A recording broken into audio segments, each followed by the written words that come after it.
கங்குவா படத்தோட தோல்விக்கு யூடியூபர்ஸ் தான் காரணம். அவங்கள நீ தியேட்டருக்குள்ளே விடக்கூடாது, தியேட்டர் பக்கத்தில் கூட அவங்க நெருங்க விடக்கூடாதுன்னு ஒட்டுமொத்த தயாரிப்பாளர்களும் போர்க்கொடி தூக்குறாங்க. கங்குவா படத்தோட தோல்விக்கு அதுவாக காரணம்? முட்டியில் அடித்தா நெத்தியில் பேந்துச்சுங்கிற கதை தாங்க இது. ஒரு சினிமாக்காரனாகவும் யூடியூப்பராகவும் நான் இதை வன்மையாக கண்டிக்கிறேன். சிறு படங்கள் மீது ஏவப்படும், சிறு படங்களின் மீது நசுக்கப்படும் பாசிசம் தான் இது. உலக தமிழர்களுக்கு நடிகர் சூர்யா அறிமுகமாகும் போதே அவர் நடிகர் சிவகுமாரோட பையன் எல்லாருக்குமே தெரியும். புதுசாக ஒரு ஹீரோ அறிமுகமாகறாருன்னா அவரை மக்களுக்கு எப்படி தெரியும்? அவங்கள தெரிய வச்சது இந்த யூடியூபர்ஸ் தான். சின்ன பட்ஜெட் படங்களுக்கு 20-30 பேராவது தேட்டருக்குள்ளே வர்றாங்கன்னா இந்த யூடியூபர்ஸ்களால் தான் அவங்க வர்றாங்க. சின்ன படங்களுக்கு கிடைக்கிற ஒரே ஒரு ப்ரொமோஷன் இந்த யூடியூபர்ஸ் தான். தயவுசெய்து அதுக்கு நீங்கள் தடை ஏற்படுத்தாதீங்க. இந்த படத்தை பற்றி மட்டமாக பேசுங்கன்னு அவங்க மைக்கை நீட்டுறாங்க. பார்த்தவங்க மட்டமாக பேசுனா அவங்க என்ன பண்ணுவாங்க? அதை எடிட் பண்ணி போடுங்கன்னு சொல்கிறத விட்டு போட்டு ஒட்டு மொத்தமாக யூடியூபர்ஸை குத்தம் சொல்கிறது நியாயம் கிடையாதுங்க. எந்த படம்னாலும் எதிர்மறையாக பேசுகிற புளிச்சட்டை மாறன் மாதிரி வளர்ந்து விட்ட ஒரு யூடியூபர்ஸை நீங்கள் தேட்டருக்குள்ளே வர விடாமல் செய்ய முடியுமா? அவங்க ஒரு நாளும் சிறு படங்களை விமர்சனை பண்ணவே மாட்டாங்க. காரணம், அவங்களுக்கு பெரிய தலைகளை வம்பெடுத்தா தான் வியூஸ் சப்ஸ்கிரிப்ஷன் ஏறும். ஒன்று நல்லா புரிஞ்சுக்கங்க, முதல் நாள் முதல் ஷோவுக்கு வர்ற அத்தனை பேரும் பொதுமக்கள் கிடையாது. ரசிகர்களும் சினிமாவை ரொம்ப நேசிக்கிற சினிமா அபிமானிகளும் தான் முதல் நாள் வர்றாங்க. அவங்க தான் படத்தை பார்த்துட்டு மைக் முன்னாடி பேசுகிறாங்க. ஏஜென்ட் தாத்தான்னு ஒருத்தர் கங்குவா பற்றி பேசி வைரல் ஆனார். அவர் என்ன பொதுமக்களா? 40 வருஷமாக திரைத்துறைக்குள்ளே சுற்றிக்கிட்டு இருக்க, நல்ல படம் எடுக்கணும்னு நினைக்கிற சதீஷ்ங்கிற சினிமா அபிமானி தான் அவர். அவருக்கும் சூர்யாவுக்கும் என்ன வாய்க்கா தகராறா இல்லை வரப்பு தகராறா? மொத்த பணமும் வீணாக போச்சேங்கிற ஆதங்கத்தில் அவர் பைத்தியக்காரன்னு திட்டார். அது தப்பு தான், நான் இல்லைன்னு சொல்லலை. முதல் ஷோ பார்க்க வர ரசிகர்களுக்கு தான் ஸ்டார் தான் முக்கியம். தலைவனாக நேசிக்கிற தன் ஹீரோவை மட்டம் தட்டி யாராவது பேசுவாங்களா? சினிமா தொழில் நல்லா இருக்கணும்னு நினைக்கிற, சினிமாவை நேசிக்கிற அபிமானிங்க அந்த தொழில் நஷ்டம் அடையணும்னு மைக் முன்னாடி அந்த படத்தை பற்றி தப்பாகவே பேச மாட்டாங்க. முரட்டு மொக்க ஒன்று எடுத்து வச்சுக்கிட்டு பார்த்துட்டு நல்லா இருக்கணும்னு சொல்லுன்னு சொன்னால் யார் சொல்லுவா? மொக்கையை மொக்கன்னு தான் சொல்லுவாங்க. நான் எடுக்கிறதாண்டா படம், நீ பார்த்தே தீரணும்னு அடம் பிடிக்கிறது எப்படிப்பட்ட ஆணவம் தெரியுமா? உங்கள் திருப்திக்கு எப்பவுமே படம் பண்ணாதீங்க. ரசிகர்களை திருப்திப்படுத்துகிற மாதிரி படம் எடுங்க.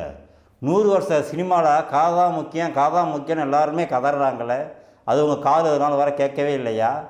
தப்பை ஃபுல்லாக அவங்க மேலே வச்சுக்கிட்டு ரசிகர்களை எப்பவுமே குறை சொல்லாதீங்க. நடிகர் சூர்யாவே பிடிக்காமல் அவர் மீது கோபமாக இருக்கிற ரசிகர்கள் 5% தான் இருப்பாங்க. அந்த 5% எவ்வளோ தான் காரி துப்புனாலும் அது காற்றுல கரைஞ்சி போயிடும். 50% ரசிகர்களுக்கு எந்த படம் பிடிக்குதோ அதுதான் வெற்றி படம். மீதம் இருக்கிற 50% ரசிகர்களை எந்த கொம்பனாலையும் திருப்திப்படுத்த முடியாது. நல்லா ஓடுற ரப்பர் பந்து படம் கூட 50% ரசிகர்களுக்கு பிடிக்கவே பிடிக்காது. இதுதான் நிதர்சனமான உண்மை. 3 கோடியில் எடுத்தாலும் 300 கோடியில் எடுத்தாலும் குப்பை தான்.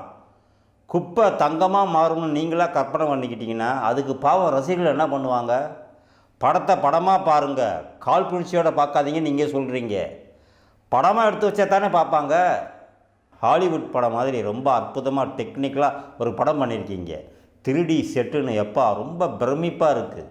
உண்மையிலே தமிழில் இப்படி ஒரு படம் வந்ததே இல்லை. உங்கள் உழைப்பையும் பணத்தையும் கொட்டுன்னு கொட்டி மேக்கிங்க்கு ரொம்ப மெனக்கட்டிருக்கீங்க.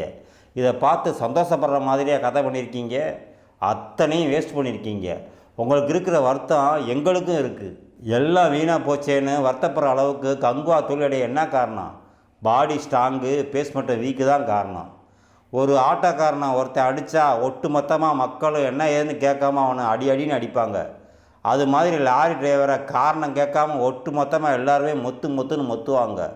அவங்க பொது புத்தியில் இவங்க தப்பானவங்கன்னு கட்டமைச்சதான் அதுக்கு காரணம்.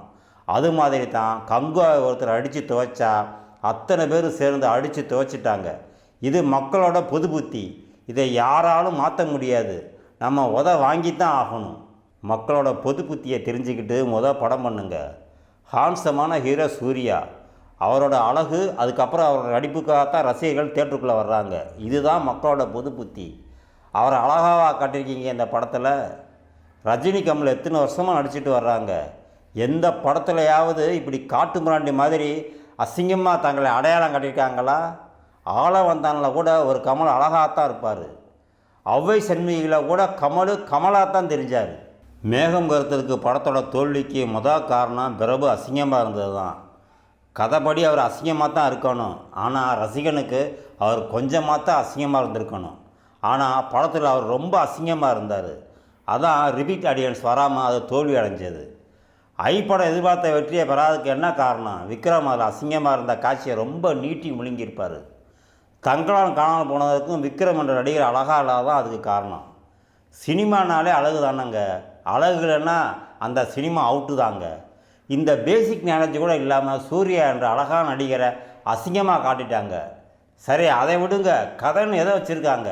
டெர்மினேட்டரோட கதை தானே இது. சிறுவனை காப்பாற்ற வர கங்குவா. நிகழ்காலத்துலேயும் ஒரே கதை, முன்காலத்துலேயும் அதே கதை, இனி வரப்போகிற கங்குவா 2லேயும் இதே கதை. 2.5 மணி நேரம் ஒரு திரைக்கதைக்கு மொத்தமே 15 சீனு. அந்த 15 சீனை நீட்டியிருப்பாங்க. என்ன கொடுமைங்க இது? 3 வயசு குழந்தைங்க டிவியில் கார்ட்டூன் படம் பார்க்கும். என்னப்பா பார்க்குறதுக்கிட்ட கேளுங்க, திருன்னு முழிச்சிக்கிட்டு பொம்மைன்னு சொல்லும். அது மாதிரி தான் பிரம்மாண்டமாக 3Dயில் ஒரு படம் பண்ணியிருக்கீங்க. 1/2 மணி நேரம் படம் ஓடியும் ஆடியன்ஸு திருன்னு முடிச்சுக்கிட்டு பொம்மையை தான் பார்த்துக்கிட்டு இருந்தாங்க. என்ன நடக்குது, எதை நோக்கி போகுதுன்னு எதுவுமே புரியலை. தங்க ஊசிங்கிறதுக்காக கண்ணில் குத்திக்கிற முடியுமா? சூர்யாவுக்கு மகனாக ஒரு பணக்கார வீட்டு பிள்ளைய போட்டிருக்கீங்க. அதை கற்காலத்து பிள்ளையா சத்தியமாக நம்பவே முடியல. நீங்கள் மேக்கப்பில் அந்த பிள்ளையை எப்படி மாற்றியிருந்தாலும் சும்மா தகன்னு அமுல் பேபி மாதிரி அந்த பிள்ளை மின்னுது. இப்படி கதாபாத்திர தேர்வு கூட சொதப்படு. நிகழ்கால கதை இந்தியாவில் நடக்குதா இல்லை அமெரிக்கா நடக்குதானே ஒரே குழப்பம். ஜெய்பீமை இந்த ரசிகர்கள் கொண்டாடி தானே தீர்த்தாங்க. அவங்க கொண்டாடி தீர்க்க இந்த யூடியூபர்ஸும் ஒரு காரணம் தானே. ஜெய்பீமை பார்த்த அதே ரசிகர்கள் தானே இந்த கங்குவாவை திட்டி தீர்க்குறாங்க. இங்கே பிரம்மாண்டம் முக்கியம் இல்லை, கதை மீது கட்டப்படும் பிரம்மாண்டம் தான் முக்கியம். டெக்னிக்கலாக பிரம்மாண்டமாக இருக்கிற எந்த ஹாலிவுட் படத்துலையும் கதைன்னு ஒன்று இருக்கும்.